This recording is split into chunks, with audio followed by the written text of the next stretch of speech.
Hello and welcome to another Spore creation tips and tricks video. In this video series, I will demonstrate and explain various techniques used in creating or answer questions that you may have. Keep in mind these are all of my own opinion and that Spore is diverse enough that you may come up with your own techniques. If you wish to see the rest of the series, check the playlist in the upper right hand corner or at the end of the video. For this first video, I'd like to go over the absolute basics, and those are the keyboard shortcuts, the cheat commands, the complexity meter, and sharing and DLC. Now first things first, some of you may be more used to the editors within the campaign stages. Rather, I'll go over the editors from the main menu to the top left corner, create, and you select whichever editor you prefer. In my case, the creature editor. Now for the first demonstration, I would like to go over the keyboard shortcuts. These are all very nice and simple and something that the very moment you get the hang of, you'll find yourself using pretty much all the time. These are more or less universal throughout all the editors in the entire game, with a couple of exceptions. First of all, a very common one is holding control to disconnect a limb. As you guys can see, by holding control I'm able to attach and reattach the limbs and create my own little combination of limbs instead of using the presets available.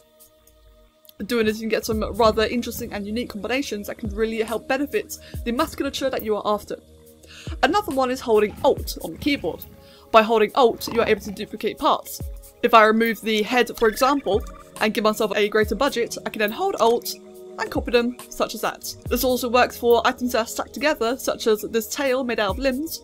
I can duplicate the entire tail, and thus everything connected to it.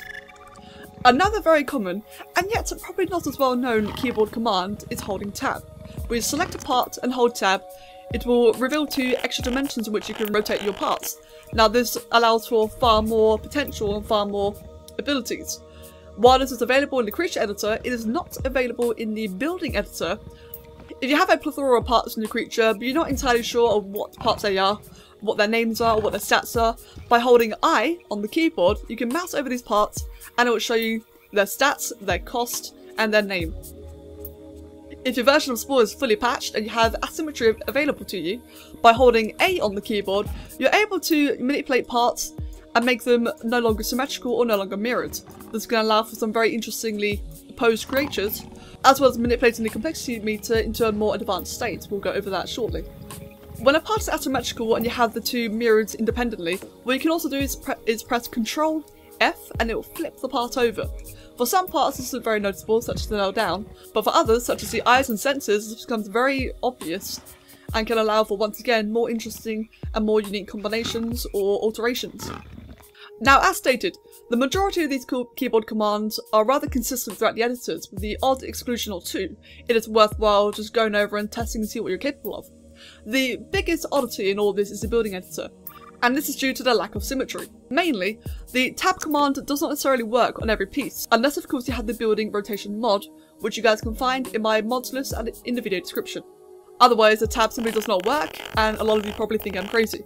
There is, however, an additional feature to the building editor that the other editors do not have. By holding Control, you can drag a building up in the air, where it normally wouldn't stick to. But while the piece is in the air, the game may behave a little bit oddly and certain parts will not be placed properly, especially with the tab rotation mod. To offset this, by holding Shift, you can now drag the part along the X and Y axis, while Control will manipulate it in the Z axis. And furthermore, you may change the scale and size of parts by either mousing over the part and using a scroll wheel up or down to change the size. You can mouse over your limbs, the vertebrae, or select a part and furthermore change the mouse wheel. Or if you're on a keyboard and you don't have a mouse wheel available, you may also select a part and use your up and down arrow keys. With the keyboard shortcuts out of the way, next up we're going to look into the cheat commands, and this does require one more keyboard command. By holding Control, Shift C, you may open up the cheat console box. There are 2 primary cheats that most creators use, and that is going to be Add DNA, which can be used in every editor, or Freedom, which has rather curious limitations. By entering in Add DNA, no capitalizing required, the game will give you an extra budget of 150 DNA, which can be repeated as many times as you like by hitting the up arrow key and then enter, as you can see here. What this means is that now I have a greater budget of which to do things with, such as adding more sails, adding more fins, details, and so on. Whether it be existing on the creature by holding and duplicating with Alt, or from the menu. Now, as per this example, in the upper right hand corner are all the red balls and connection lines. This is the complexity meter, and with it being flashing red and almost filled up, that means I'm no longer able to add on as many parts as I want to. For example, the more complicated parts, such as the dragon wings, such as various heads, various limbs, a lot of them are too complicated that I can add on to the creature. Now, there are two ways about this. First of all is the freedom cheat. When activating freedom, it will increase the limitations of the editor, but only by a certain amount. Creations that have freedom activated cannot be shared onto the Sporepedia online, nor can they be pollinated into your game, therefore you will not encounter these creatures within your campaign series. But it just means that you can go a little bit more creative and a little bit more crazy with your creations. As you can see in the upper right hand corner, by activating freedom I now have an extra ball available, which means I have a little bit of a larger canvas size to deal with, or to work with. Now, turning freedom back off for a moment, there is another way in which you can manipulate complexity to your advantage and to share and pollinate these creatures onto the Sporepedia.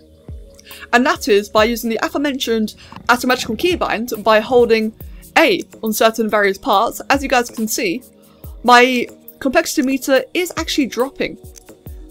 What this does is it quite literally halves the complexity or the budget of certain parts that are mirrored along the centre of the creature. This will not affect parts that are mirrored on either side, but it will affect parts that are centered, such as the head, and as you guys can see, I now have a greater budget now than I did with the freedom cheat. Now, this can be extremely useful as it's all well within the game's limits. These can be pollinated, they can be uploaded, other people can experience these creations with you. By using asymmetry in this way, it truly opens up your canvas size and allows you to add so much more. And next up we have sharing and DLC. So, I've already described the limitations of sharing when it comes to freedom creations, but it does not end just there. There are multiple DLCs available for Spore, some of which are more exclusive than the others. The most common one is of course core Spore itself, which is all the vanilla parts, all the parts that you and I are the most used to. In patch 3, which is completely free and assuming that you have any DLC in your game, you will already have this, is the exoskeleton parts. Again, completely free, and the majority of people will more than likely have this, assuming that their Spore is updated. The next one is the Creepy and Cute Parts Pack. This is available on Steam, Origin, etc, and this is the first paid for DLC. This will allow a variety of new parts, dubbed Creepy and Cute. These mainly come in the forms of various heads, various eyes and senses, hands, feet, and details. When you share and upload a creation using the Creepy and Cute Parts Pack, other players are required to have these parts as well in order to view and play with your creation, which makes the more exclusive DLC, such as the Robot Parts Pack, more of a hindrance. The Robot Parts Pack was a promotional DLC released during the Dr. Pepper campaign and is no longer legally available. There are plenty of mods out there for it, however, if you were not one of the original, primarily from the US, who had a code, you will not be able to share the robot part creations on the Sporepedia. The final DLC is Galactic Adventures, and while this is far more focused on gameplay and campaign, it does include a new variety of parts in the new outfitter, the Captain Editor. Now, the Captain Editor is far more limited than the previous editors due to, one, it requiring a pre-made creature, therefore you had to tackle the complexity. Hence why the previously mentioned asymmetrical technique can really come in handy for this, although it does require some balance and preparation. Now, the Captain Editor, you can either enter it within the menu creature editor, as we've done previously. Doing it that way, just like with all the other editors, you will have the entire palette and library of parts available to you.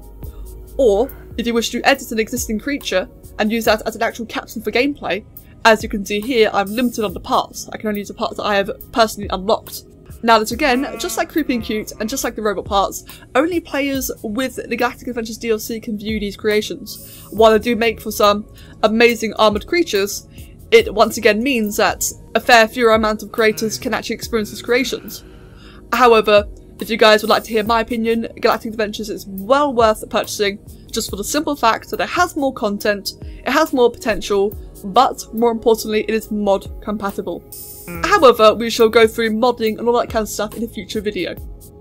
Since we are still on the topic of sharing, it is well worth mentioning that modded creations, while mods themselves are free and readily available to everyone, other players do require the same mods as you in order to view your creations. And let's say, for instance, a friend of mine had a Dark Injections creation, but I tried to download it into my vanilla game without mods.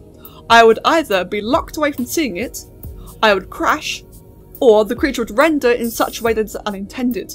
But as I said, this shall all be covered in further detail in a more mod-specific video. If you have any suggestions for techniques, or any questions that you'd like answered, comment down below. I hope this video has helped you, and good luck in creating.